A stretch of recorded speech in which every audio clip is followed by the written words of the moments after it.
this is where it kind of begins, is this low self-esteem.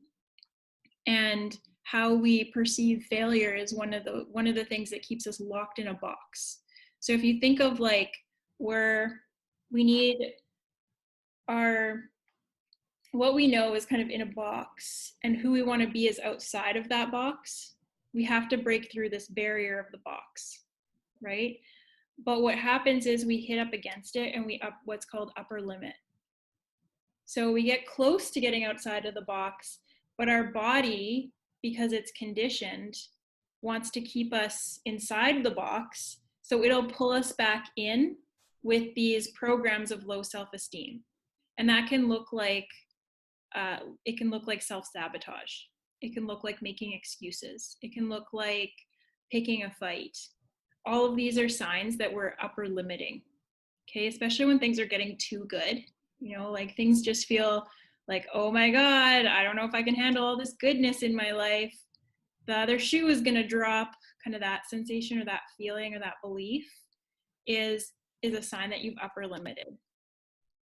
Okay, so failure in and of itself is something we want to start to deprogram. Failure isn't even a thing.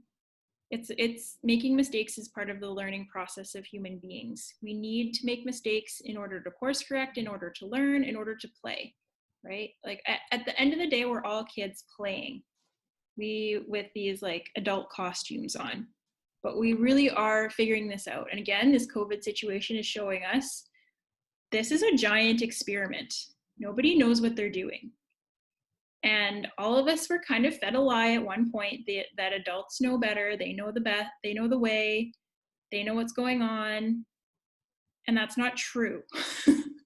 That's clearly not true. None of us know what we're doing. We're all just in a big experiment, right?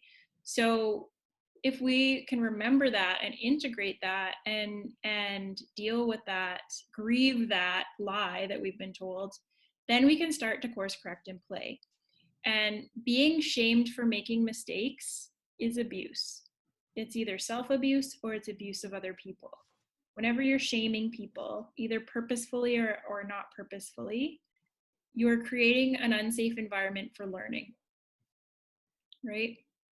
So that's what makes it abusive, is because if your intention is to create a safe social space for learning and you're shaming people, you're actually making them regress. Okay, so that's why I'm calling it this really strong word of abuse, because it is. And we do it to ourselves because we had it done to us, and then we ingrained that that program was installed. And when we overly focus on failure and feel of failure, it's going to lead to self-destruction. Again, we often fear success. I think this is a Marianne Williamson quote, that we fear our greatest potential more than we fear not meeting it. Because it means we have to go outside of that box, right? So again, that upper limiting, knowing the sensations, knowing what's going on, what happens when things feel too good? What do you do to pull yourself back into that homeostatic box of low self-esteem? Can anybody think off the top of their head of things that they might do? So I was listening to music today, which I haven't been doing. I've been watching YouTube videos like it's going out of style, and I haven't been really listening to music, but I was listening to music in the shower and I was dancing in the mirror, and I was like loving it for about 20 seconds.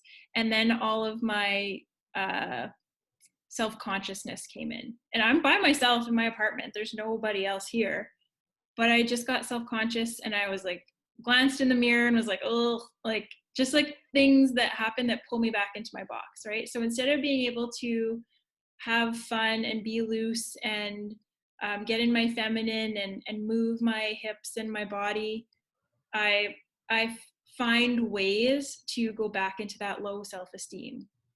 And that's not actually a natural place to be. That's not who I actually am, or those beliefs. They're so conditioned in me that they make it so I can't even enjoy dancing naked in front of the mirror by myself. Right? It just seems so ridiculous when you say it out loud like that, but it's true, right? There's all these little things of like, oh, I don't like that, or oh, I can't actually dance, or like all these beliefs that come in. right? Or this is stupid, or I'm a grown ass woman, I shouldn't be doing this, stuff like that. So that's pulling me back into my little box, even though I know that it's like that it felt good.